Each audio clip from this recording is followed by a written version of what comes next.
IVM. Before you listen to this episode of The Seen and the Unseen, I have a recommendation for you. Do check out Pulya Bazi, hosted by Saurabh Chandra and Pranay Kotasane, two really good friends of mine. Kick-ass podcast in Hindi. It's amazing. At what point did Mohandas Gandhi become Mahatma Gandhi? Could Mohandas have played the role in India's independence that Mahatma did?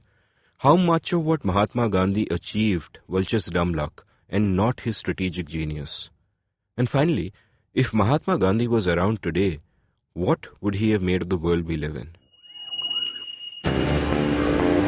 Welcome to The Seen and the Unseen, our weekly podcast on economics, politics, and behavioral science. Please welcome your host, Amit Varma. Welcome to The Seen and the Unseen.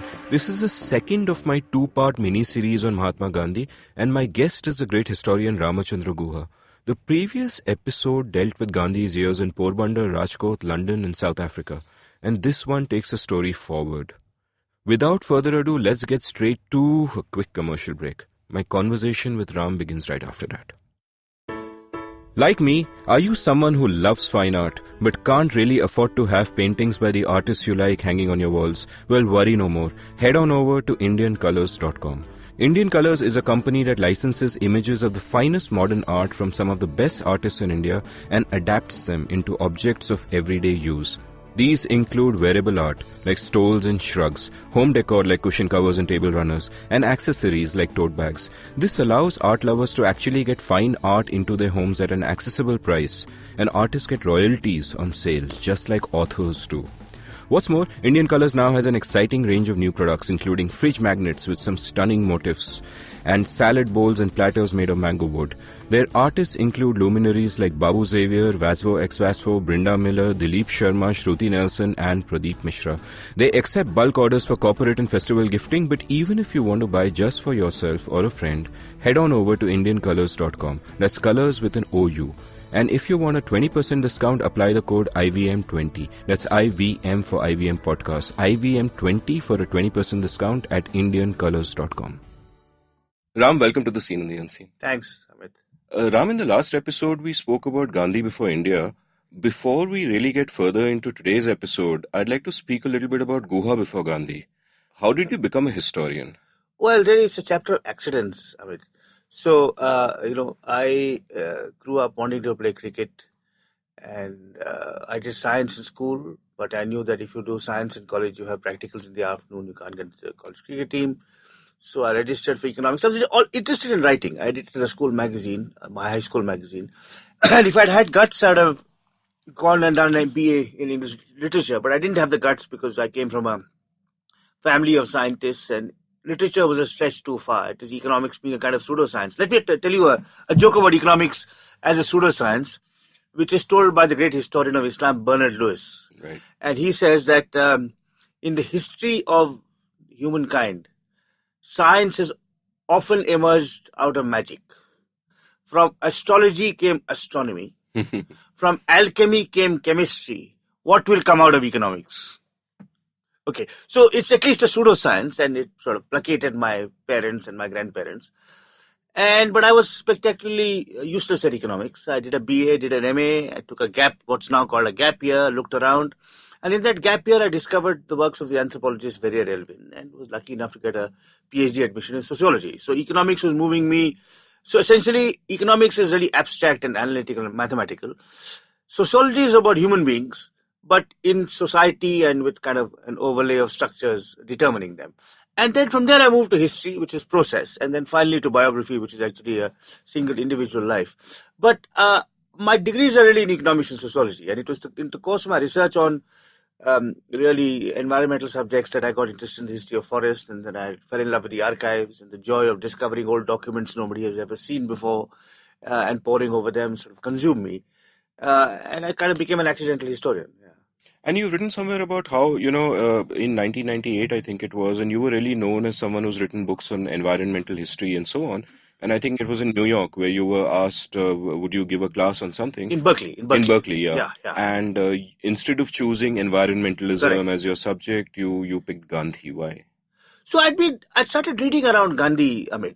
As what happened was I'd been working on the environment, and my first book was a history of the Chipko movement. The two great leaders of Chipko movement, both fortunately alive, both in their late 80s, Chandi Prasad Bhatt and Sundarlal Bahuguna, kind of exemplified the best kind of living Gandhianism. They were men of transparency, integrity, moral courage, non-violent, innovatively using Gandhian methods to protect the Himalayan forests.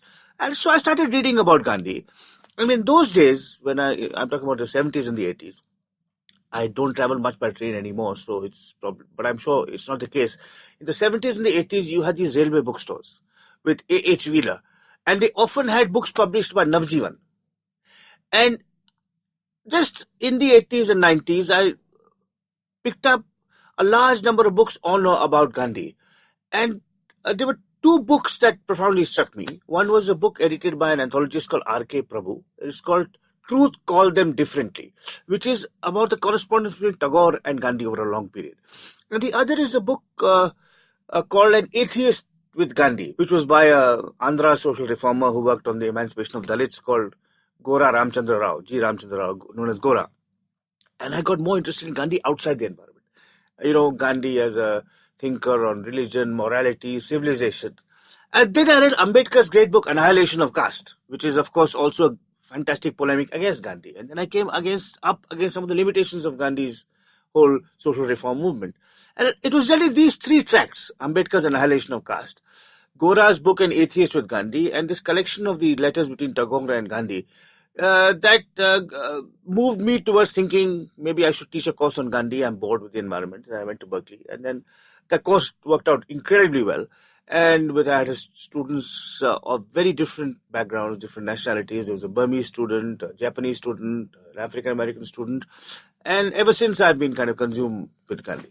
And, since you initially got attracted to Gandhianism, which, of course, is a distillation of his best ideas and values that survive, and you actually wrote these books on the man himself with all his complexities and, all the dark sides and so on, how did you come to look at Gandhi and Gandhianism differently? So, I mean, I think we discussed some of this in the first episode. I think Gandhi, if you look at Gandhi in the context of the India of today, I think clearly interfaith harmony, relations of mutual respect, accommodation between Hindus and Muslims are still of crucial importance. Though, the ruling classes today kind of deny it and want to move us more and more in the direction of a Hindu state. I mean, today's newspaper talks about the citizenship bill, which will give, citizenship rights to anyone who's a Hindu from anywhere, basically, is what it says, right? Which is kind of a denial of Gandhi's more universalistic philosophy. We're recording on Jan 8, by the way. I should clarify. Yeah. The other thing, Amit, is that, look, for Gandhi, Hinduism was fallible. So every religion, every national tradition was fallible. You looked in the mirror of the other and improved yourself. Hinduism was fallible because we treated our untouchables and our women badly, right? India was fallible because, our institutions didn't work well. Of course, in those days, there wasn't that much corruption. And I think this understanding of Gandhi, that individuals are fallible, cultures are fallible, communities are fallible, religious traditions are fallible, nations are fallible, I think is vitally important today, where there's a kind of a absolute lack of respect for criticisms of religions or communities or individuals. I mean, Modi is infallible. Hinduism is infallible. Bharat Mata is infallible. That is completely contrary to Gandhi's teaching. In fact, we think in absolutes today, but, as we'll probably discuss later in the episode, to some extent Gandhi also did. He was dogmatic about a lot of things, but we'll kind of come to that. But, so your book, Gandhi, The Years That Changed the World, really begins where your last book ended. Correct. Gandhi Before India, where he's arrived back in India and he's just chatted with his mentor and someone he really admired, Gopal Krishna Gokhale, and Gokhale told him that, look, for a year, I just want you to go around the country, don't open your mouth, don't give opinions, and so on and so forth. Why do you think Gokhale gave him this advice? I think Gokhale gave him that advice because he'd been away for so long. He'd been away from India for 22 years and he didn't understand the landscape. Even when he was in India, all he knew was Gujarat and Bombay. I mean, he'd been to Calcutta once for a congress. He'd been to Madras once to address a meeting. He'd been to Pune once. But I think Gokhale thought that he must understand the country he's going to spend the rest of his life in. The other reason, though it's probably not spelled out by Gokhale, was Gokhale, again discussed in the first episode, Hind Swaraj. Gokhale was profoundly ambivalent about Hind Swaraj. He thought it an ideological utopian tract, and he perhaps felt that if Gandhi was to be confronted with ground realities in India, he would nuance and modify some of the extreme positions he took in Hind Swaraj. In fact, that's exactly what happened. And I think it was very wise advice for him. And he traveled all over. I mean, you just track his journeys in those days. And train travel was incredibly arduous in those days. He often went with Kasturba. Many of those journeys were with Kasturba. Some were alone. But he went north, south, east, west. He went to Shantiniketan. He went to Banaras. He went to Gurukul Kangri, where he came to Madras. He went deep south to places like Mayavaram and Tirunelveli, where he was confronted with the horrors of untouchability for the first time in a direct way.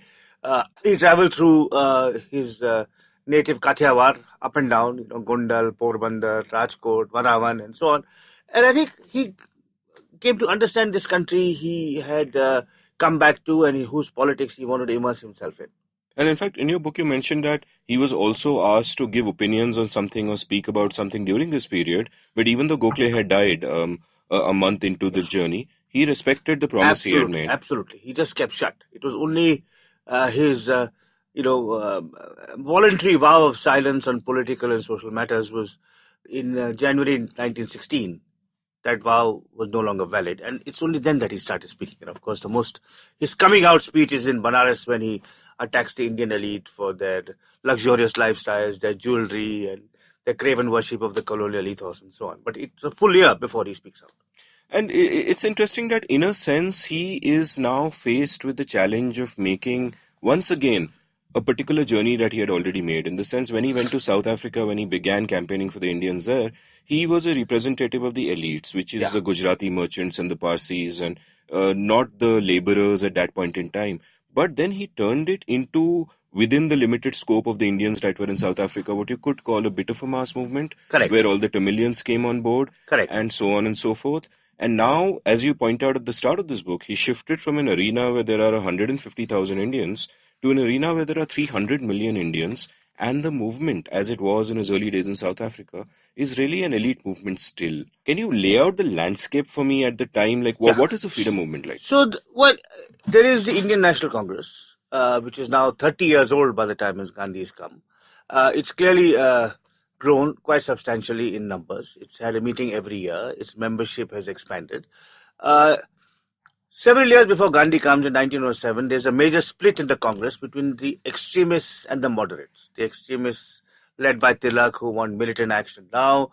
The moderates led by Gokhale, who feel not only that you can appeal to the better instincts of the British through reason and argument, but also that social reform is crucial. Whereas the extremists led by Tilak feel that social reform will come after political independence. So there's this split, and when Gandhi comes back, there's an attempt to heal this split. Tilak has returned, he was in jail in Mandalay, he's come back, and there's an attempt to heal the split and bring the moderates and extremists on one platform. The other split that has happened in the Congress from the time it started is that when it started, it was both Hindu and Muslim intellectuals and aristocrats were in it. It was an elite organization, but it had both Hindu and Muslim elites. This changed. I mean, Syed Ahmad Khan moved away from the Congress, many Muslims moved away. In 1906, the Muslim League was formed, and there's an attempt in Gandhi's first years in India to bring Muslims back. So in 1916, which is a year after Gandhi comes back, there's a meeting in Lucknow of the Congress, which Gandhi attends, where Jinnah and Tilak forge a kind of compact between the Congress and the Muslim League. Now, what is interesting is that Gandhi attends the 1915 Congress in Bombay. The Congress in those days, the annual Congress was held in December in those days. End of his first year, he attends that Congress. End of the second year, he attends the Lucknow Congress. And in both places, he's a marginal figure. All he's allowed to speak on is indentured labor in South Africa.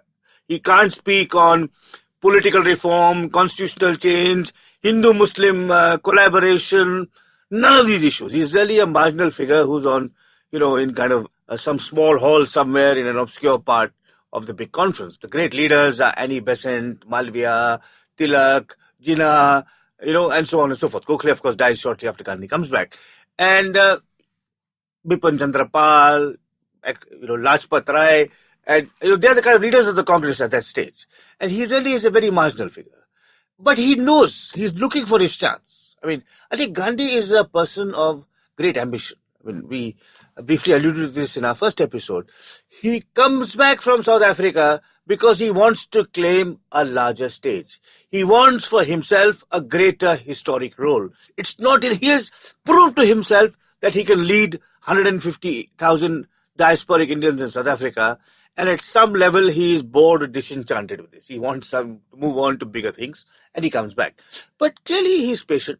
Gokhale has told him to understand the country. He tours for a year. He starts speaking briefly on these issues. 1915-16 is on the margins.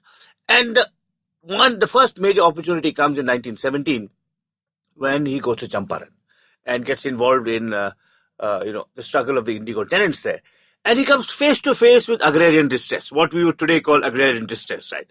And in a way in which neither Tilak, nor Gokhale, nor Jinnah, nor Annie Besant, nor any of the leaders of the Congress had ever had a clue of how the peasants lived and labored. And Gandhi, in those 3 months in Champaran, understands that the real problem of India lies outside the cities. And if India is to really, if political action in India must bring in peasants, which the Congress till that stage has not been able to do. So before we talk further about Champaran, which I want to do, just a thought that struck me when you spoke about Gandhi's ambition, and it's probably an outrageous question, but do you think that self-delusion is a necessary condition to attain greatness? What I mean by that is no one starts out great. Yeah. And people always imagine themselves to be more than they are at the time. Absolutely. And some people overreach and fall flat, but some people just keep going, driven by their delusion till they actually achieve greatness. Well, I would rather call it self-belief. I mean, the belief may be delusory. To begin with. In many cases, it may be delusory. That actually you may get nowhere in your career. But self-belief is, Gandhi clearly had it. I mean, he had it from an early age. It was confirmed by his associates in South Africa, his friend Pranjivan Mehta, who announced him a Mahatma well before Tagore does, and so on.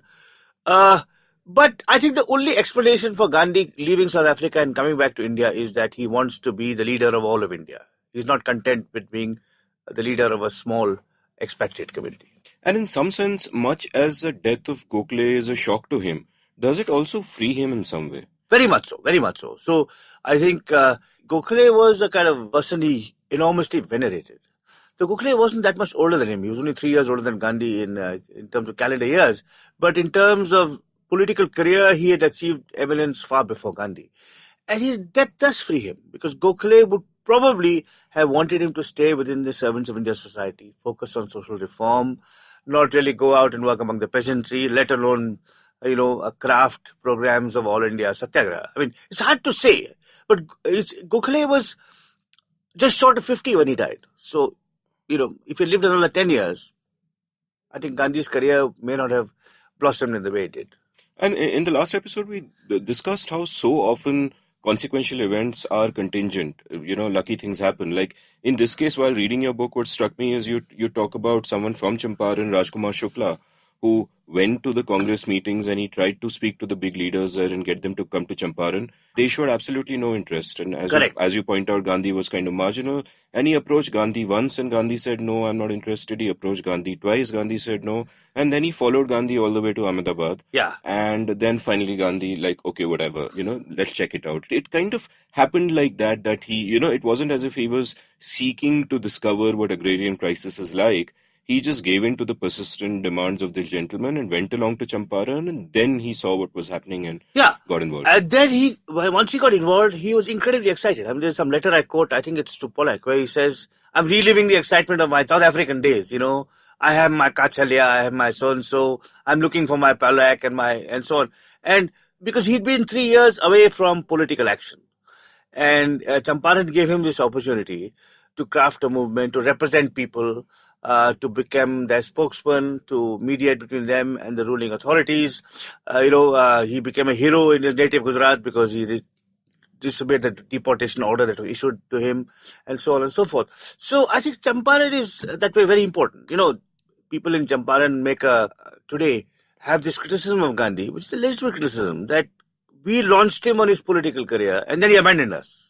He didn't really come back hard to Champaran and find out what was going on. But in the larger history of Indian nationalism, Champaran is a very important milestone. And just because of the role it played in Gandhi's life. And just to fill my listeners in, what was happening in Champaran was there was basically an agitation by indigo farmers because of the World War, demand for indigo had shot up.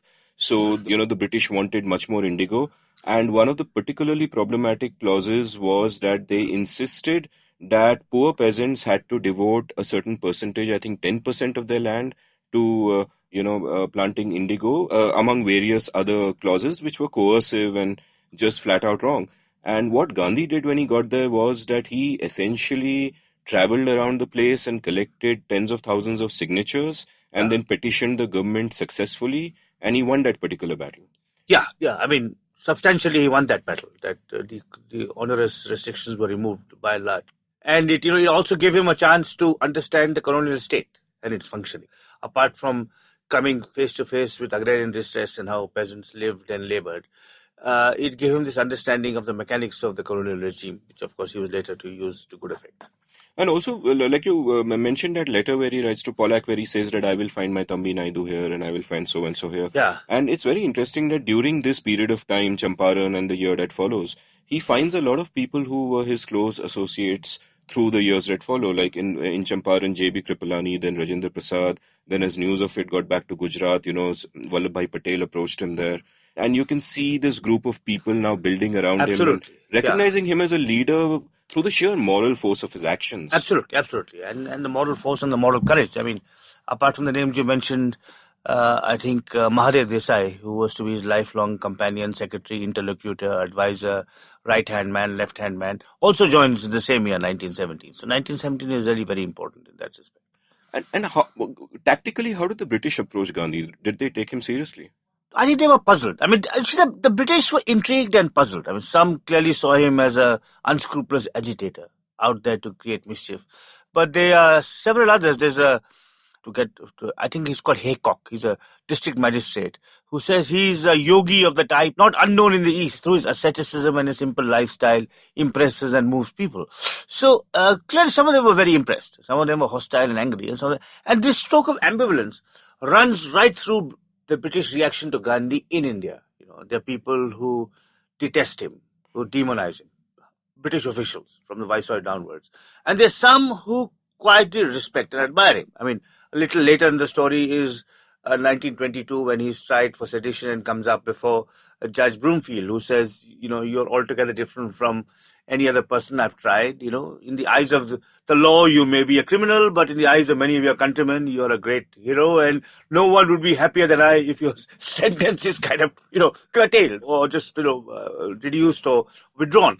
Now, I think, this is, of course, a theme for a separate podcast. And I mean, British state was also composed of human beings. It was not just one abstract, unified, homogeneous entity out purely to do evil and oppress and brutalize the Indians. There were people there who empathized with Indian aspirations. There were people there who recognized the extraordinary person that Gandhi was. And on the other hand, there were people who were unfeeling, unreasoning, dismissive, arrogant, racist. And I think the variety of British reactions to Gandhi in India, let alone the variety of British reactions to Gandhi in Britain, which is also an interesting parallel story in these decades, I think is quite fascinating to the historian, because there's no single British reaction to Gandhi. And it's interesting that in the beginning they sort of underestimate him. Like you point out how after that first speech he gave, you quote the chief secretary when they're debating what to do about him, and he says, quote, cold water seems better than the martyr's stake. Yeah. And they sort of decide to ignore him because they don't think he'll have much impact. And you see this play out over the next 30 years, like even the Salt March, for example. They actually allowed him to reach Dandi. Correct. Which was, again, much debated at the time. Yeah, it was a spectacular act of misjudgment by Irving, who thought that, it's what is this salt business and what is this old man going on a march? And just ignore it. Yeah. Not realizing the enormous symbolic significance of what Gandhi was trying to do and the way in which, with every successive day of the march, he would capture the imagination and the loyalty and affection of more and more Indians.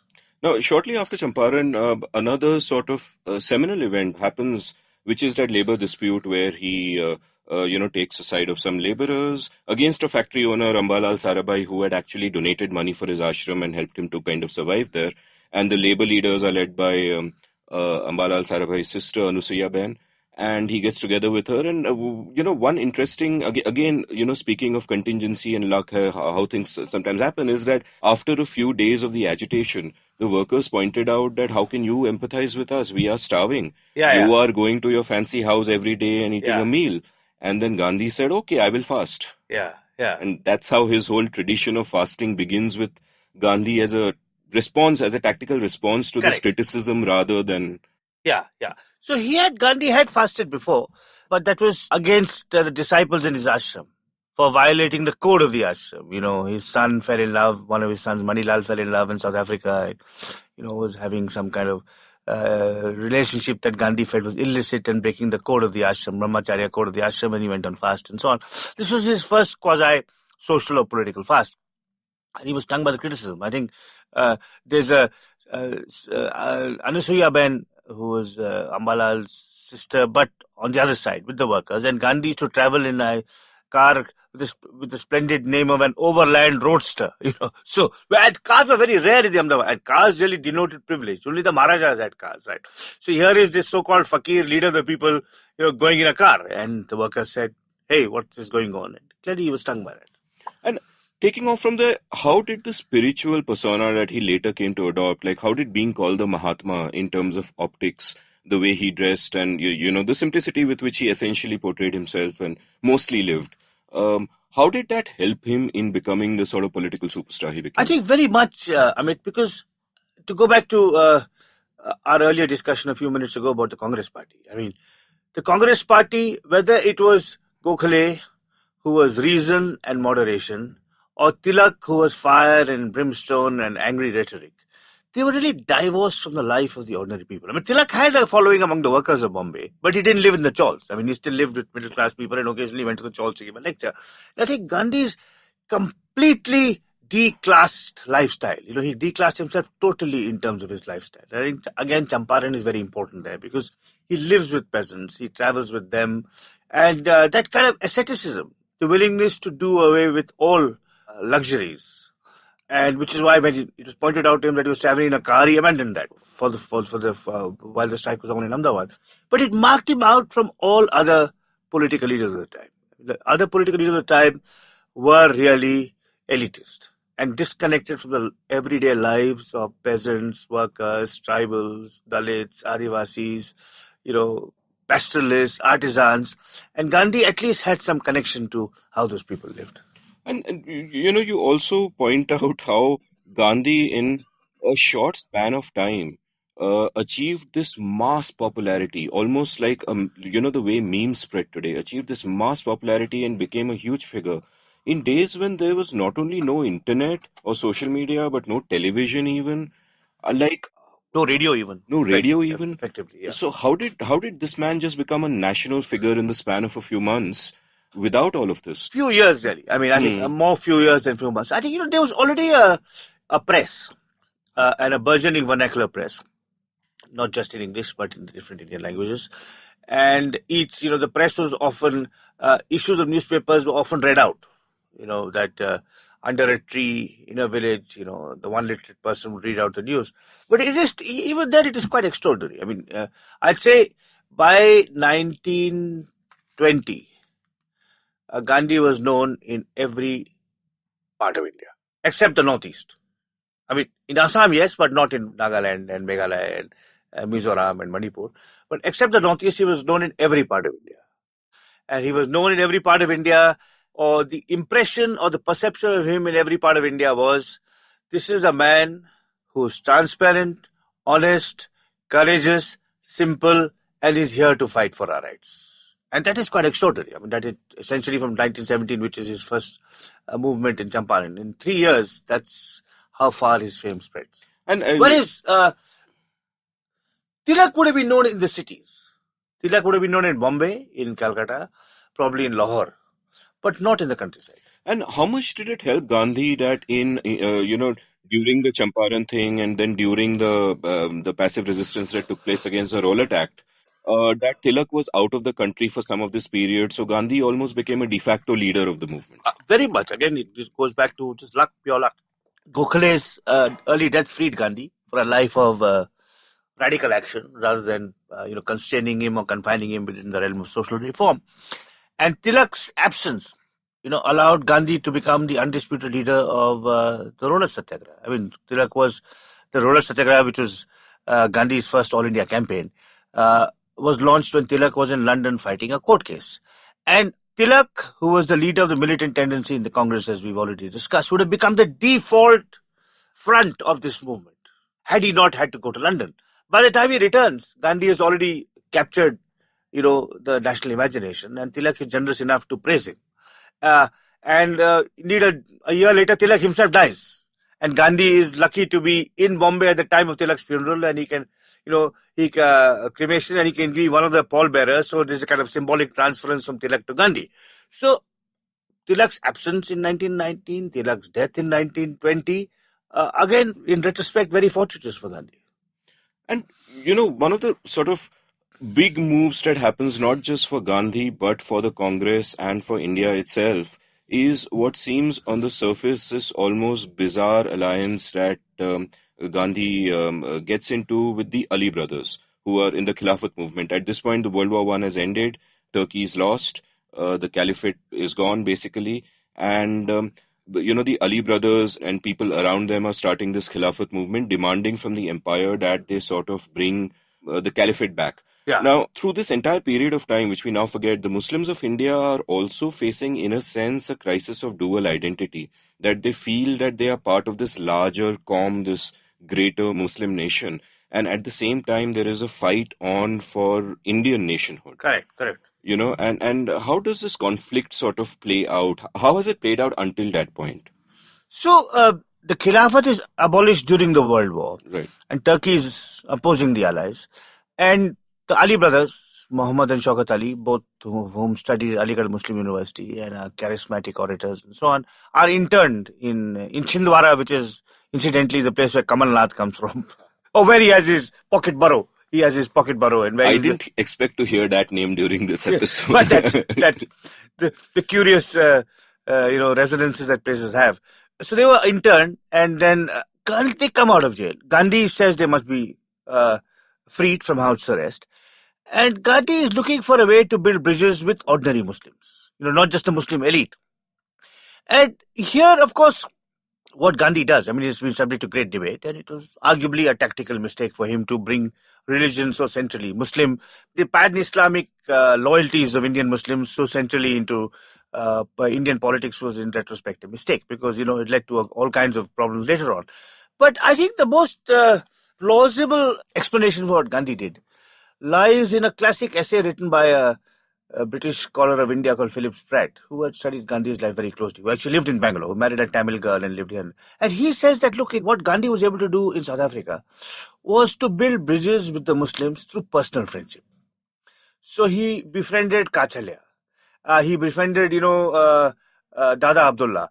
And through that, he was able to bring Muslims and Hindus together. I mean, he had close Muslim friends, and these close Muslim friends in South Africa allowed him to build a kind of trans-religious community solidarity.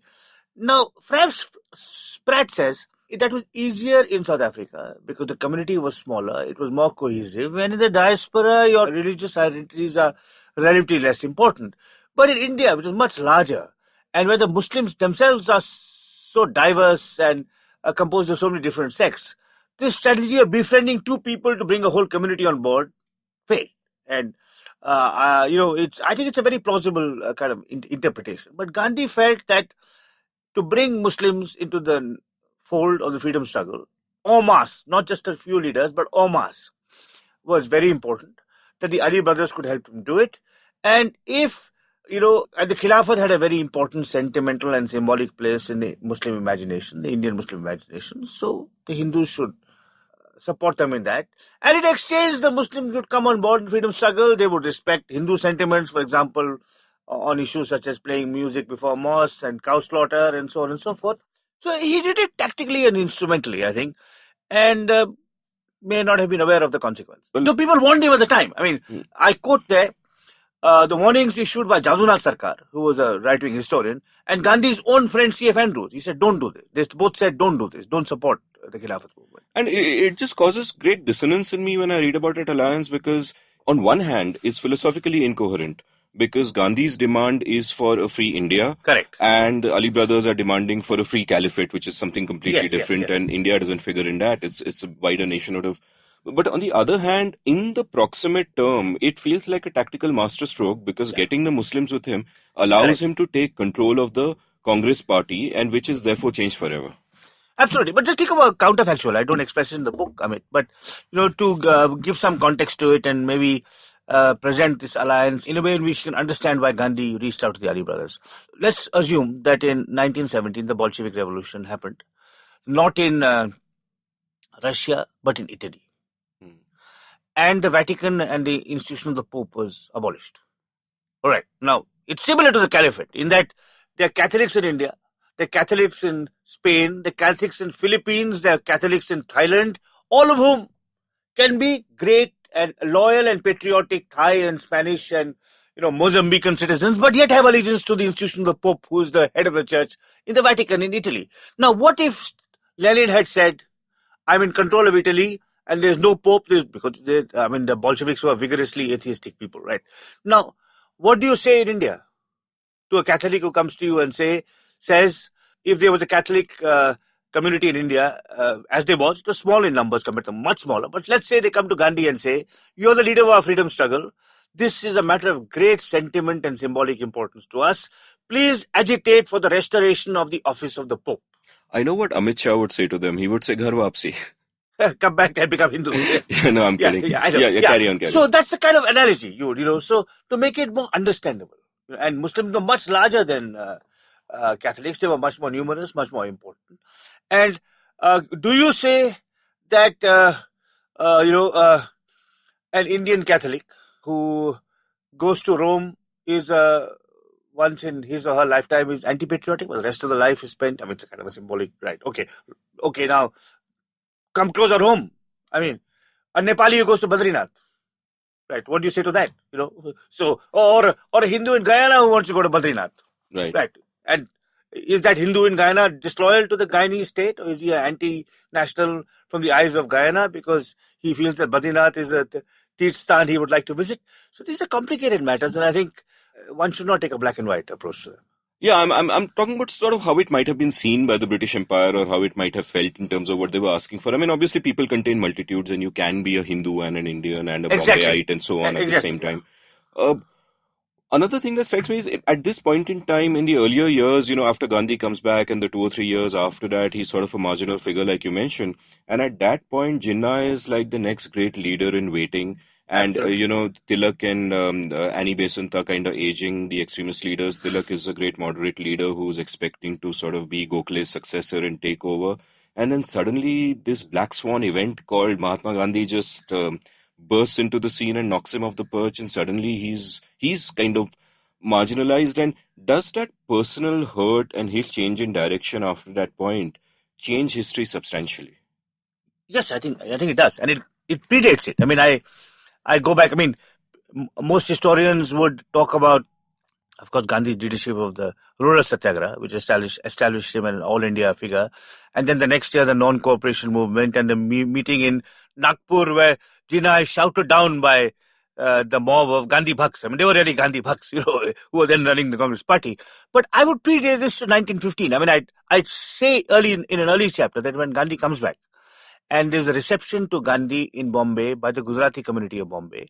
And K.M. Munshi, later to be the founder of the Bharatiya Vidya Bhavan, but at that time a rising lawyer and scholar, welcomes Gandhi and says, "You're the greatest person ever from Gujarat." And Jinnah must have been really stung by this, because Jinnah was a Gujarati who was, in conventional terms, had a far more successful political career than Gandhi. He was already a member of the Imperial Council. He was a great success at the Bombay Bar, which Gandhi had conspicuously failed to be, and so on. So I think there is that element of personal rivalry at being overshadowed, overtaken, sidelined, marginalized by a person who's a Johnny-come-lately and whom Jinnah clearly sees in professional terms as inferior to him. And in an aside in both your books, you mentioned that they could have been business partners. Yes. In 1897, they could have been business partners in South Africa. Absolutely. They always had a partnership because, Gandhi was in South Africa. We discussed this in the first episode. He was the only Indian lawyer. He wanted a partner. Since a large proportion of the diasporic community in South Africa was Muslim, it made sense to have a Muslim partner. And there is some very strong speculative evidence to suggest that he had approached Jinnah to join him in a partnership. That would have been a fun counterfactual. We'll take a quick commercial break and then we'll come back and move away from the chronology for just a little bit to talk about caste. Hello, everybody. Welcome to another awesome week on the IVM Podcast Network. We're IVM Podcast on Twitter, Facebook, and Instagram. You know, we've been doing this for a couple of weeks, and I think it's working out quite well. If you're enjoying the show that you're listening to, why don't you do this? Pause the show, take a screenshot, and post it to your Instagram stories. Tag us on IVM Podcast, and leave us a comment for what you think about the show that you're listening to. We'll post that to our story so that, everybody can see what's going on, who's listening to what. Also, I have another little announcement. We are finally launching our new version of our Android app. It's going to be out officially and properly, and it's going to move out of beta. So if you are listening to us on the old app, it might be time for you to kind of look for the new one. Unfortunately, it's not going to update from the old app. You're going to need to re-download the app or reinstall the app from the new listing. You'll be able to get the new app. You'll get a link for that from either the show description of the show that you're listening to, or you could go to our website and there'll be a link over there. So we launched a new show called How to Citizen. It is hosted by policy professional Meghnad S. and comedian Shreyas Manohar. Every episode is a look back at a chapter from a 8th standard civics textbook. The first episode featuring Rohan Joshi is out now. On the Seen and the Unseen is part 2 of Amit Varma's conversation with historian and author Ramachandra Guha. They discuss the return of Mahatma Gandhi to India and his involvement in the freedom movement. On the Filter Coffee podcast, Karthik Nagarajan talks to Ramki S., founder of Sports Mechanics India. They talk about how video analysis changed the face of Indian cricket and why Virendra Sehwag dedicated his Multan Triple 100 to Ramki. On Cinemaya, our Hindi film show, filmmaker Aruna Rajay Patil shares one of the most dramatic human stories of love, loss and hope with host Swati Bakshi. On Varta Lab, Naveen and Akash talk to fellow comic Adar Malik about his background in law and parting ways with the comedy collective SNG. And with that, let's get you back to your show. Welcome back to the Seen and the Unseen. I'm chatting with Ram Guha about Mahatma Gandhi's years in India, and for a moment, I want to take a break from the chronology of what he did and how he rose to greatness, and tackle one of the big themes in the book and in Gandhi's journey and in all of India, in fact, which is caste. And it's really interesting because through the years, you see Gandhi sort of trying to come to terms with it. And I'm not convinced he ever did. And there are these different sort of contradictory quotes, which there is one quote which he gives in Mayavaran, quote, "If it was proved to me that caste is an essential part of Hinduism, I for one would declare myself an open rebel against Hinduism itself." Stop quote. Which seems like a strong stand, but there's an if at the start of it. And Gandhi sort of had this, it almost seemed to me that he was in denial of how pervasive caste was. That, while Ambedkar later on would talk about the annihilation of caste and that it was hard-coded into Hinduism itself, Gandhi sort of seemed to believe in something called Varnashram Dharma, which he cited when there was talk of an untouchable family entering his ashram. And he said that according to Varnashram Dharma, which he held to be valid, people of different castes can't stay under the same roof and eat at the same table. And he said, I'll make an exception for my ashram because we are not functioning under the same rules, but I'm not going to ask other people to sort of follow these rules. And he had a view where he once said, quote, he wanted to improve the caste system rather than uproot it. And his view seemed to be that the caste system isn't bad per se, untouchability is bad, but the 4 varnas can exist. Yeah, that's the position he starts with. And I think it's important to recognize that Gandhi is feeling his way around India. I mean, he's an outsider. He has to establish his authority of the political movement. He has to prove his credentials as a social reformer. Caste divisions, boundaries are very pervasive in Hindu society. He is someone who does not know Sanskrit. He is not a Brahmin. So there will be questions about how he interprets tradition. And he's trying to do several things at the same time. I mean, he's leading a movement for political freedom. He is forging a compact between Hindus and Muslims. And he's trying to abolish untouchability. And clearly, if he has to move on all fronts, he has to move slowly. And I think the depth of hostility to even his limited attempts to attack untouchability early on, from the time in 1915 when he admits a Dalit family and his funding collapses, right? And there's even a possibility the whole of upper caste society in Ahmedabad will ostracize him, to later on through the 20s and 30s, when the most vicious and vehement attacks on him are not from Dalit radicals, but from upper caste orthodox people, including attempts on his life. So I think it's in that context that one has to understand why he moved slowly. So among the people who radicalized him well before Ambedkar is a man called T.K. Madhavan, who is a follower of the great Malayali social reformer Narayan Guru, who visits Gandhi in Tirunelveli in 1921 when Gandhi is doing non-cooperation work, and he comes up from Kerala and says, you're against untouchability, that's good, but why can't Dalits enter temples? And Gandhi says, no, I'm not sure, at the moment, that may not be such a good idea. But in 3 or 4 years, he changes his mind, and he blesses the Vaikam Satyagraha, which is the start of the struggle to make Dalits equal in the eyes of God. And if Dalits and upper caste Hindus are rubbing bodies going together for the temple, that is a major blow against untouchability. But Gandhi is moved along that path by people more radical than him. To begin with, Narayan Guru and his followers, and later on Ambedkar, of course. And of course, from advocating temple entry, he then advocates later on intermarriage from the early 30s when his own son, his youngest son, marries outside the caste, and then further down the decade where he solemnized a series of marriages between Dalits and non-Dalits. And once you advocate intermarriage, you've effectively undermined the whole caste system. So I think the evolution of Gandhi's views is very important, that he's moving in a more egalitarian, more progressive, more radical direction. And one must not cherry pick quotes from an earlier period of life and claim that he stood by those views all through. And is it sort of complicated to look at the utterances of a public intellectual who's also a politician? Because a public intellectual's imperatives are just to be true to his thoughts. That's right. But absolutely. You're quite right, because he was trying to move society in certain ways. And can a lot of his utterances also be a sort of hedging?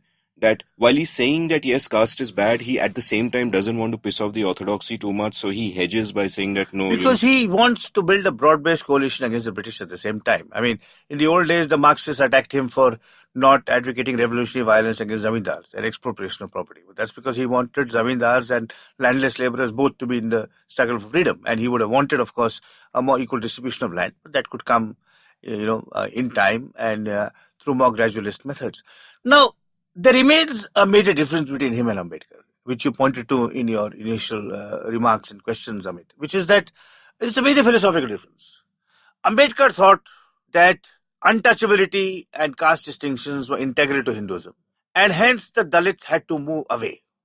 In 1935, he says, I was born a Hindu, but I will not die a Hindu. Ambedkar says this. He considers Islam, he considers Christianity, he considers Sikhism, and very late in life, in 1956, long after Gandhi is dead, he embraces Buddhism, but tragically dies 6 weeks later. Now, so Ambedkar's position from 1935 was, Hinduism is incapable of root and branch reform. It can do cosmetic reform, but not root and branch reform. Whereas Gandhi thought, I can save Hinduism by abolishing untouchability. So in that sense, Gandhi both lived and died a Hindu, whereas Ambedkar felt that for his people, they had to escape the Hindu fold. And that is the other philosophical differences between the two, which are in some ways equally important.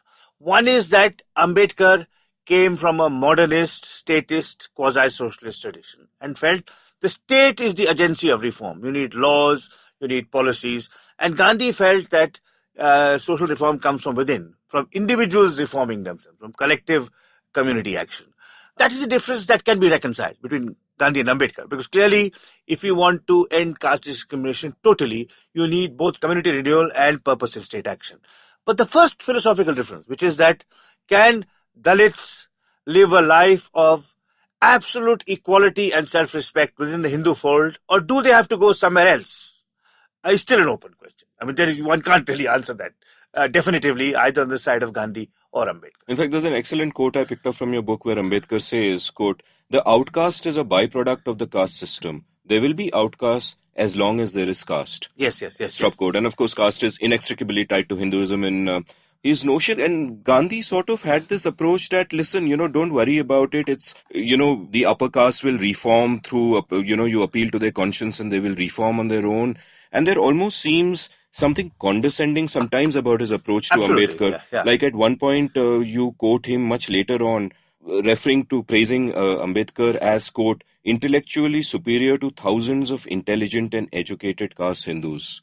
stop Yeah, quote. yeah. And this is outrageously condescending. I mean, Yeah, absolutely, absolutely. You could be condescending towards the community too, more generally. For example, when Ambedkar says, why doesn't the Harijan Sevak Sangh have Harijans? He says, no, it's the upper caste Hindus who have to repent. But I think if the Harijan Sevak Sangh had upper caste and Dalits together, and together they would have presented a joint front, I think that, like the Khilafat movement, that would have been more effective.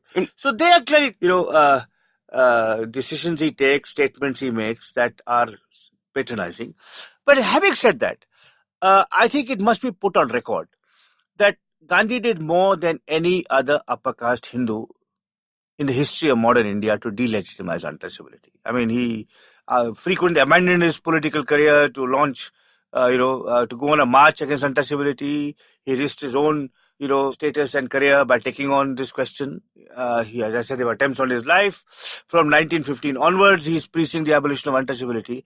So you could say he did more. He did more than anyone else in his position. I mean, so Patel, Nehru, Bose, Madan Malviya, Dange, Nambudripad, Srinivas Shastri, all the other Hindu leaders of the time, whether in the Congress, to the left of the Congress, right of Lohia, Jayaprakash, none of them talked about untouchability or attacked it so seriously and systematically as Gandhi. The only leader in the Congress party from 1915 to 1948 in Gandhi's death, the only major leader in the Congress party who understood the significance of Gandhi's campaign was Rajagopalachari. No one else. And in fact, it's telling that not only did he let in those the Dalit families who wanted to be in his ashram, but visitors to his ashram, as you've cited in your book, describe him eating out of the same plate. Yes, someone had half a fruit and then shared it with Absolutely. Gandhi, and he Absolutely. ate with jhuta. I mean, M.R. Jaikar and others talk about this. Yeah. Right. And what also happens later on is that he starts his magazine called Harijan, and he starts a society called Harijan Sevak Sangh. And both of these, it seemed to me, as I was following the chronology in the book, happened sort of after or in the middle of his heated debates with Ambedkar. Yes, very much so. And it almost seemed in one sense that he is like, I have been fighting for caste for so many years, and now I am being challenged in this way, and I will show my loyalty to the cause, and I will call my magazine Harijan. But at the same time, and Rajaji saw this, that there is also a touch of condescension in his calling the organization Harijan Sevak Sangh. Yeah, and Rajaji says call it Anti-Untouchability League or Untouchability Abolition League, because the idea is to abolish untouchability. And there's a bureaucratic, objection saying we've already printed the stationery, is what. So we can't change the name. Now, but in retrospect, Rajaji was absolutely far-sighted on this, because the name Harijan has a condescending ring to it and has been rightly rejected and repudiated by Dalits today. And, Ambedkar's battles against, Gandhi were always sort of civil but very heated and strident.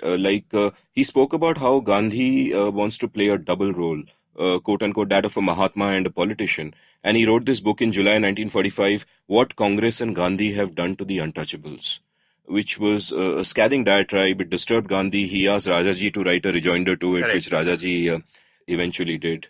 And, Ambedkar, in a sense, also therefore threw doubts on the whole independence project, where he said that Dalits in India, untouchables in India, have the same status as Negroes in the US. How will independence help us? Yeah, I mean, absolutely. I think together, I mean, even as a historian, you look at it in context and you depict their battles and their struggles and the arguments but in retrospect, I think India needed both Gandhi and Ambedkar. It needed, a radical reformer from below and a guilt-ridden, upper caste reformer from above to together delegitimize the caste system. And the real tragedy, I mean, this is something beyond the scope of my book, which ends with Gandhi's death. The real tragedy of the struggle against caste discrimination is that after Gandhi's death, the Gandhians abandoned it. Someone like Vinoba Bhave never took it up. It had to be an ongoing struggle. It had to be taken up by upper caste social reformers in a completely selfless and systematic way. And they really didn't do it. So they abandoned Gandhi. I mean, the Gandhians abandoned Gandhi in this respect after 1948. And even during the struggle, what was the attitude of the other, of his fellow leaders, so to say, like Nehru, Patel? As I said, they were not really they thought that it was a deviation from the struggle for political freedom. That's essentially how they saw it. And how do you view Ambedkar? I mean, I view him as an extraordinary figure, a person of great courage. I mean, to take on the Mahatma, who was that much older than him, a brilliant scholar. But at the same time, a polemicist, someone who maybe found it hard to get along with people because he was, a person who was so brilliant. He essentially did not have, he had people whom he disagreed with and people who followed him. He does not seem to have had. I mean, there are some indications that he may have had an emotional relationship with an English woman to whom he dedicates one of his books, but that's not been fleshed out. And later on, he had some kind of companionship with his second wife. But he was lonely because that's how history thrust him in that role. History thrust him in the role of someone who was too independent-minded to loyally follow Gandhi. And because he was too independent-minded to loyally follow Gandhi, he had to make common cause with the British, which alienated him from his fellow Indians. So he's an extraordinary figure, but there's an element of both great heroism and some tragedy in his life. I obviously, admire both people enormously. I mean, and one of the interesting aspects of my book, I mean, now that I look back on it, is that Ambedkar is much more important than Jinnah. So if you compare my biography, Amit, with biographies of Gandhi written 10 years ago, 20 years ago, 30 years ago, 40 years ago, 50 years ago, you will find in those older biographies, Jinnah looms much larger than Ambedkar. That's right. Okay. And I realized this only when I finished the book, and Jinnah is there. Jinnah is an important figure. Ambedkar is much more important because Jinnah was merely posing a political challenge to Gandhi, whereas Ambedkar was posing a political and a moral challenge to Gandhi. And the debate between Gandhi and Jinnah ended in 1947 because Pakistan was created. The debate between Gandhi and Ambedkar continues. So long as there's caste discrimination, that debate continues. So it just strikes me. I mean, someone should do a kind of analysis of my biography versus previous biographies, purely in terms of the number of index entries that Ambedkar and Jinnah have here. I mean, most notoriously, Attenborough wrote Ambedkar out of his film totally. Ambedkar doesn't figure, okay. And Jinnah is the fall guy, the kind of the villain. But I'm sure if you look at Walpert's book on Gandhi, or Rajmohan Gandhi's book on Gandhi, or Judith Brown's book on Gandhi, or B.R. Nanda's book on Gandhi, all very good books. So Jeffrey Ash's book on Gandhi, Louis Fisher's book on Gandhi. I have a photo of Louis Fisher and Ambedkar in my book, So they knew each other. But I suspect Louis Fisher's, sometimes since I read it, Jinnah will be much more important than Ambedkar in the narrative. So I think he was Gandhi's greatest, most insightful, most persistent, and most courageous critic. That's what Ambedkar was. And in Gandhi's life. He was many other things besides. I mean, he was a constitutionalist, a scholar, an economist. But in Gandhi's life, I think he was Gandhi's most important interlocutor. And like Gandhi, he actually contained multitudes in terms of he wrote so much and he changed his mind so often that it's very hard to sort of get a grip of the man. And I haven't read much Ambedkar, so I'll throw to you a question a friend asked me recently and I don't have an answer to it, which is if one wants to discover Ambedkar's thought, what is the best place to start? What are the best books? On him or by him? You see, the best place to start is Valerian Rodriguez, who's a very fine scholar, political theorist from Mangalore. Did a book called The Essential Writings of B.R. Ambedkar, which he edited, and which has a 50-page introduction, and which is a selection of Ambedkar's writings. That is one book I would recommend. The other book I would recommend is by the late D.R. Nagaraj, who was again, I'm sorry to recommend two books by residents of Karnataka, fellow citizens of Karnataka, but they're both first-rate books. D.R. Nagaraj was a brilliant intellectual, bilingual Kannada English intellectual who died tragically young. And he wrote a book called The Flaming Feet, which first appeared in 1993. And his student Prithvi Datta Chandra Shobi has revised and expanded it in a new edition with Permanent Black published, which is an account of the Dalit movement in Karnataka and Ambedkar's place in it. I'd say those are two very important books. There's a lot of hagiographic, worshipful writing on Ambedkar, which, including by scholars, which I don't take very seriously. There's a reasonably good book by Eleanor Elliott, published 50 years ago, or the Bahar movement per se, which Ambedkar led. Dhananjay Kir's biography of Ambedkar is unequaled for factual information, but very badly written and put together. And the world awaits a good critical biography of Ambedkar. I mean, I think he's a figure who has just not been written about with a kind of analytical robustness that he deserves. I know you must be exhausted after these Gandhi books, but is that something you would ever do? It has been suggested to me, Amit, but I won't do it for a few years, if at all. I mean, some younger scholars should do it. I mean, again, there's room for many books on Ambedkar. You need one. There's some writings on Marathi. I don't read Marathi, so I don't know how good they are. You need a really good proper biography. And then you read several good thematic books on him, which take up his constitutional thinking and so on and so forth. And likewise, the Rajaji. Rajaji is another great figure whom the last good book, Vasanti Srinivasan wrote a short book on his political thought, but he again awaits rediscovery. There's too much written on Gandhi and Patel and Nehru and not enough on people like Rajaji and Ambedkar. Of quality, yeah. So getting back to the subject of our episode, which is Gandhi, another sort of area he had, where one can have conflicting views about what Gandhi thought about it and how he acted is women. And early on in your book, you quote him as saying that in a nation where women are not part of active political and social life, quote, the nation walks on one leg only. Yeah. Stop quote, which is a very eloquent way of putting it.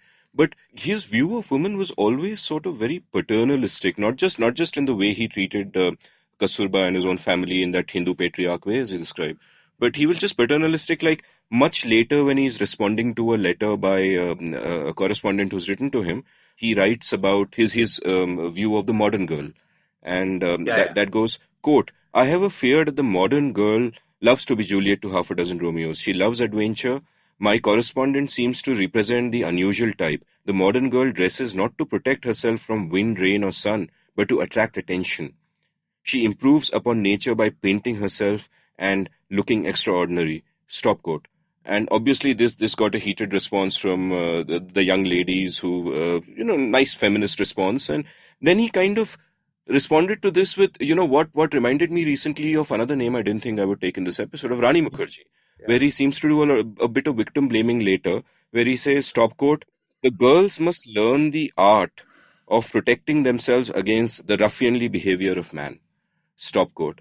So he's, while he does pay lip service to women being equal to men and being an equal part of the nation, it's this kind of very paternalistic. So, one of that episode you described, this is one of the highlights of doing archival research. So Gandhi writes on women, where he says that, that Juliet's looking for Romeos and, they should dress more modestly and so on. There's a response from these women of Bengal. Gandhi then writes a follow-up where he quotes a little bit of that response and addresses it. Now, in the Sabarmati archives, I found the entire response, the handwritten response. It's a wonderful letter, and it says 11 women of Bengal. And I quote much more than Gandhi does. And it is a brilliant feminist, critique of male voyeurism, victim shaming, all the things that we talk about now, and it's superbly written with a great deal of intellectual rigor and self-confidence. And it's there in the Sabarmati archives, the whole thing, which is really joyous to discover this, that in 1937 there were these women, writing this kind of thing. Yeah, I mean, his attitude to women is complicated. He is, again, evolving. But again, I think he must be given credit for bringing women into public life.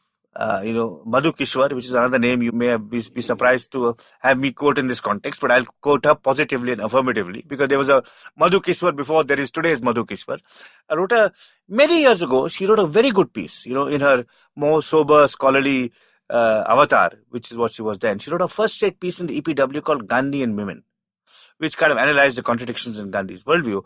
And while pointing to his patronizing attitude towards women, also says something quite striking. She said, Gandhi brought more women into public life than Mao, Lenin, Stalin, Churchill, de Gaulle, Roosevelt, which is absolutely true. I mean, in 1924, Gandhi comes out of jail.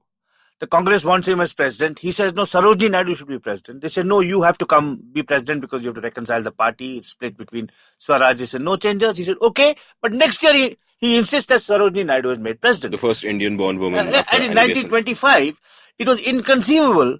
There were no Democratic women who were senators. Now you have Elizabeth Warren. I mean, now, of course, the USA is far ahead of us, but back in those days, you may not even have had a city council president who was a woman, right? And here you have the president of the major national party.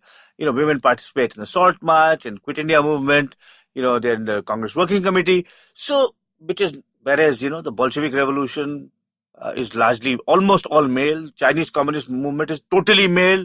De Gaulle, Churchill and so on are much more contemptuous of woman power and woman autonomy and dignity. This is not to defend Gandhi, but to contextualize him. That, by the standards of today, he was wanting.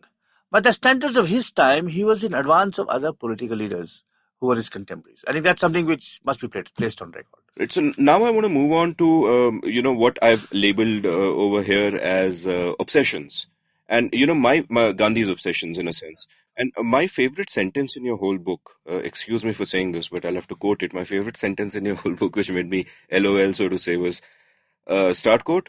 On 14th April 1938, Gandhi awoke with an erection and, despite efforts to control his excitement, had a masturbatory experience. Stop quote. And this is a very funny passage because then obviously the obsession in question, which I'm talking about, is celibacy, and he's deeply disturbed by this. And he thinks of even going public with it till, Rajaji and all an alarm managed to stop him, and because he would, of course, be the butt of jokes if he went public with it.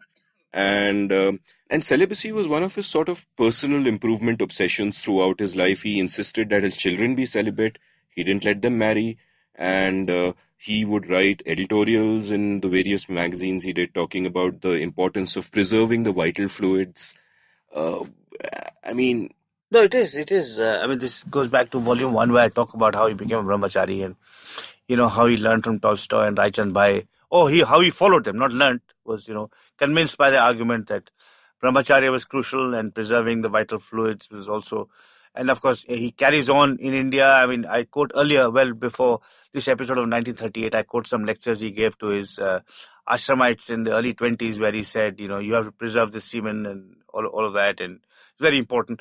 So there is some kind of irrational mumbo jumbo about all of this. Now, there was a paragraph in my book which I cut out about that 1938 masturbatory experience, which is I can recall now because it's quite amusing. We know it was in Delhi. Now, we don't know, but it's very likely it was in Gandhi's son's house. So he was having this experience in the house of his son where there were 3 of his grandchildren also living. Now, which may have shamed him even more, that here is an elderly grandfather, having this kind of experience, right? Now, I didn't have evidence that it was the son's house. He could have been staying in a guest house, so I didn't put it in. But it is something that, of course, much later, in 1946, when he has the desire to test himself in Noah Khali because he feels that his world is crumbling around him, and he has this extraordinary. This is really self-delusion.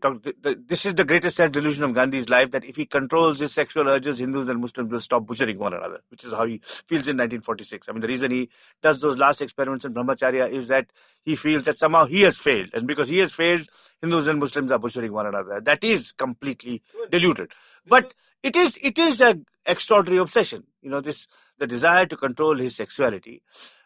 And when they appear to be unwitting failures, as in this masturbatory experience, the sense of guilt, self-remorse, self-flagellation that overcomes him, is... No, and you talk about 1946, it's a stunning episode because he calls his grandniece Manu with her father over, and he says that, listen, I want to test myself by sleeping on the same bed as you, and the reason for this is that Hindus and Muslims need to stop killing each other, and this is the only way. Correct. And that just seems very bizarre. And in the 40s, there are a lot of bizarre things happening in the sense. Another of his obsessions, I don't know if it's fair to call it an obsession because it's also one of his great contributions to the world, is the obsession with non-violence. And he actually, before that in the 30s, he advises the Jews of Germany not to resist Hitler, to fight him with passive resistance.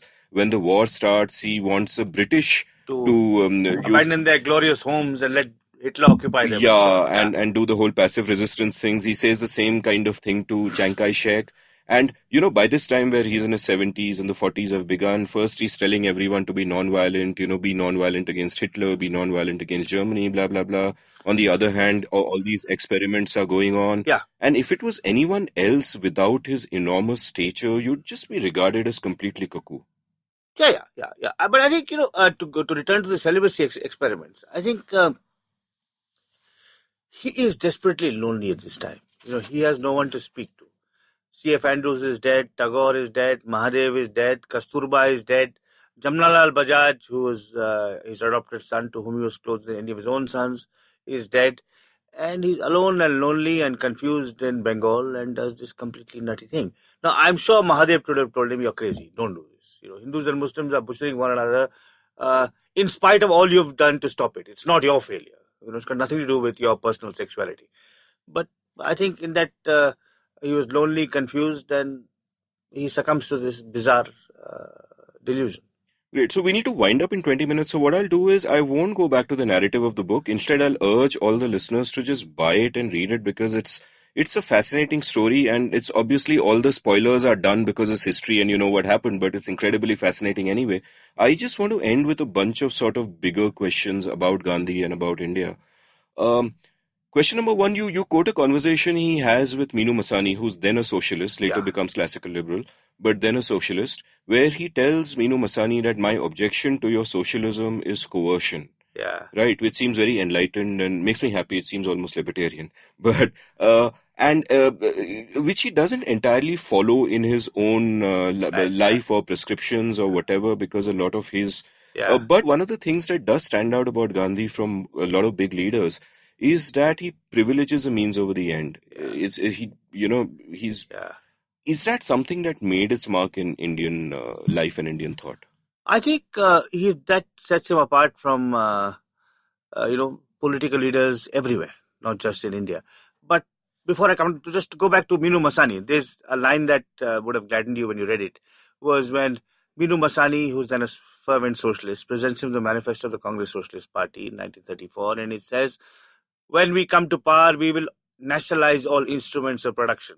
And Gandhi says, Rabindranath Tagore is a marvelous instrument of production. Will you nationalize him? Brilliant. That is absolutely brilliant. That is totally brilliant, right? So, all freedom of all kinds, including aesthetic expression, is going to be subject to Stalinist control and nationalization.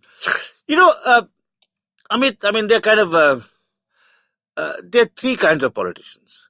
One is kind of divided, and I think Modi and Indira Gandhi fall into that divided category of people who want power for its own sake, but also by their own lives think they want to do good, right? That's one category.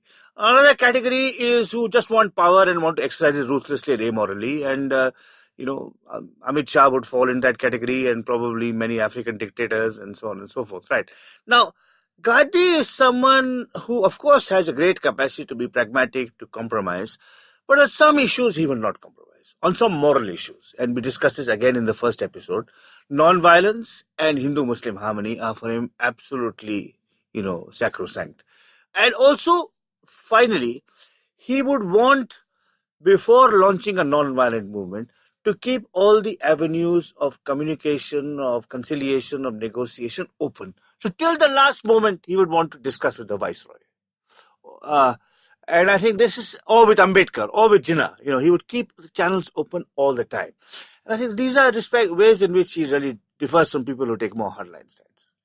My second question, and this is often raised, is that do you think that these individuals were really so consequential, or would India have gotten independence anyway? I mean, the British were practically bankrupt after the war and so on. No, we got a different kind of independence. And I think that several respects in which, I think many aspects of the Constitution, though people claim it's borrowed from, the 35 Constitution and so on, or many aspects of political practice. And again, we discussed this in our first episode. So federalism. There's this whole, I have, for the last 5 years, from before Narendra Modi came to power, warning against apocalyptic talk about fascism. Because I believe that federalism will save India, from authoritarian rule, So, and we owe federalism, including linguistic federalism, to Gandhi, right? Now, so I think the sense of debate, dialogue, pluralism, we would had, and also social reform. I mean, equality for women and Dalits, at least under the law, not in everyday life. I mean, it's still denied in everyday life. Women don't have equal rights in everyday life. Dalits outside the cities, and sometimes not even in the cities, have equal rights in everyday life.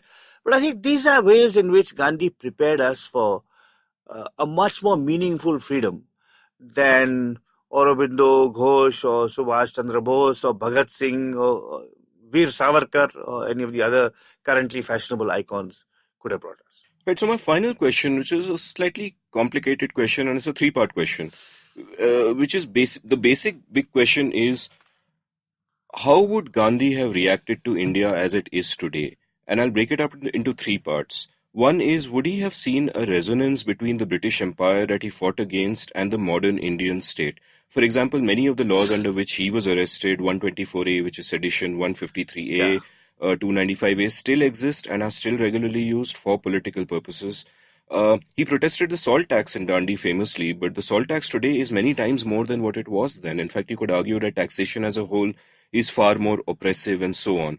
So one is at the level, how would he have thought about a parallel between the oppression that you got from the British Empire and the oppression that you got from your own rulers? So, yeah, I think 124A and those other acts, he clearly says in Young India 1929, I think, if memory serves, he says, when we come to power, we will remove 124A.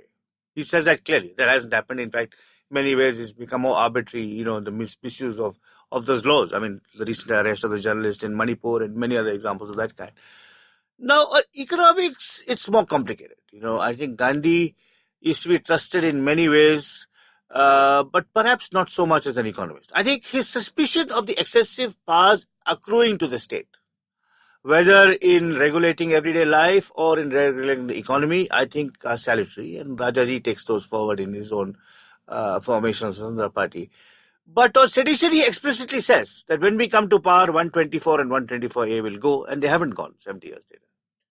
Okay, the second part of the three-part question is a thought experiment. If he was a young Kashmiri today, would he fight for Kashmir's independence? Because you could make the same case for Kashmir's independence against people they see as a foreign occupying power and behave pretty brutally, as an Indian would in those days against the British Empire, which was an occupying power and which didn't even always behave that brutally. Look, it's hard to say. I can only say that when Gandhi died in 1948, the first Kashmir war had just begun. And he took the side of the Indian army. In fact, unlike in the case of his advice to the Jews to resist Hitler non-violently, in 1948 he said this is an unfair incursion by the Pakistanis and we must resist it. So he supported the Indian army. Much has changed since then. I mean, that was a different Kashmir with Sheikh Abdullah, who was generally secular and so on and so forth. Today, I think the position of Rajaji, which is I've described at great length in India after Gandhi, the peace proposal that he held out, which Nehru accepted just before Nehru died, and then Sheikh Abdullah was released under that peace proposal in 1964 and went to meet Ayub Khan and so on, which is a kind of confederation, India, Pakistan, Kashmir confederation. Soft borders. The kind of Manmohan Singh line of soft borders, no change in line of control, greater autonomy to Kashmiris on either side of the border. I don't think he would have advocated independence. I think independence opens a Pandora's box of different kinds. He would have said, we must as Indians, certainly he would have opposed pellet guns. Pellet guns to the Kashmiris when the Jats and the Gujars and the Patidars are treated, with water cannons. More. Maybe he'd have begun as he begun in South Africa anyway, as a moderate petitioning and trying to work within the system. It's because, Kashmir is very complicated. And, Kashmir is a situation in which I've thought about very deeply. And I've written about also at some length. And, the Indian state has much to answer for. The Pakistani state has much to answer for. But so do the jihadis of Kashmir. I mean, what happened to the Kashmiri Pandits is unconscionable. They were purged and expelled, and no amount of, euphemism can, excuse that. I mean, the Indian left is in denial about... Forget the Indian left is in denial. The Kashmiris are in denial about how they treated the Pandits. And I think the moral case for Kashmiri independence absolutely evaporated once they kicked out the Pandits. So, and I think Gandhi would have recognized that. I mean, the treatment of everywhere else in India, Muslims are insecure, vulnerable, occasionally persecuted. But in one state of the Union, Kashmir, it's the Hindus who were insecure, persecuted, marginalized, and expelled. So I think the moral case for Kashmiri independence absolutely disappeared when not only were they thrown out, not a single leader of the Kashmiri freedom struggle atoned for it. They were, in 1989, they fled.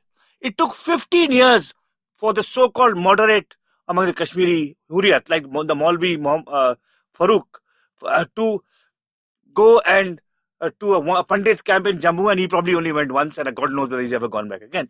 So I think that the moral case for Kashmiri independence disappeared once the Pandits were expelled and the way in which they were expelled. That's fascinating, and we should do an episode on that sometime if you're willing. The last part of the last question is that if Gandhi was in this modern world, and he was notoriously suspicious of modernity with technology, medicine, machinery, all of those things, And if he was alive today in the world of Twitter, say he had a Twitter account, what would he be like? What would he be fighting for? Well, let me answer that very elliptically and cryptically in the words of Shiv Vishwanathan.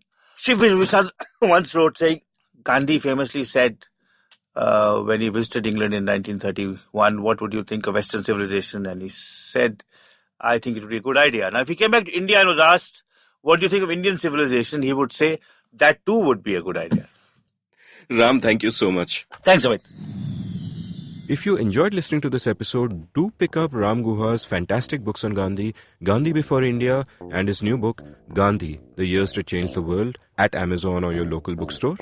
You can follow Ram on Twitter at Ram_Guha. You can follow me at Amit Varma, AmitVarma. You can browse past episodes of The Seen and the Unseen at seenunseen.in and thinkpragati.com. Thank you for listening.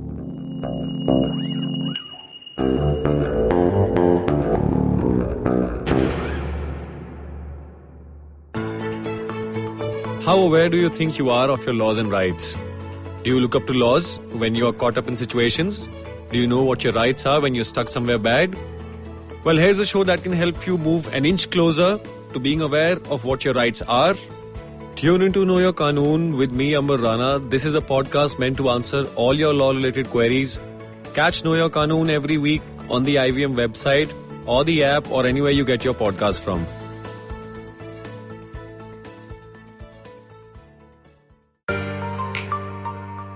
Family businesses get a bad rap. At one time, they were looked down on for getting rich, for being too ambitious. Today, they're still looked down on, but for not being ambitious enough. Not agile enough, not modern enough, too traditional in their mindset. The biggest brands and business houses in the country started out as humble family businesses. It's the way India has done business. Join Sonu Bhasin in conversation with stalwarts of Indian family businesses on the Inheritors podcast series by Bloomberg Quint. Discuss the highs and lows, the needs and pressure points of building a business legacy that spans generations.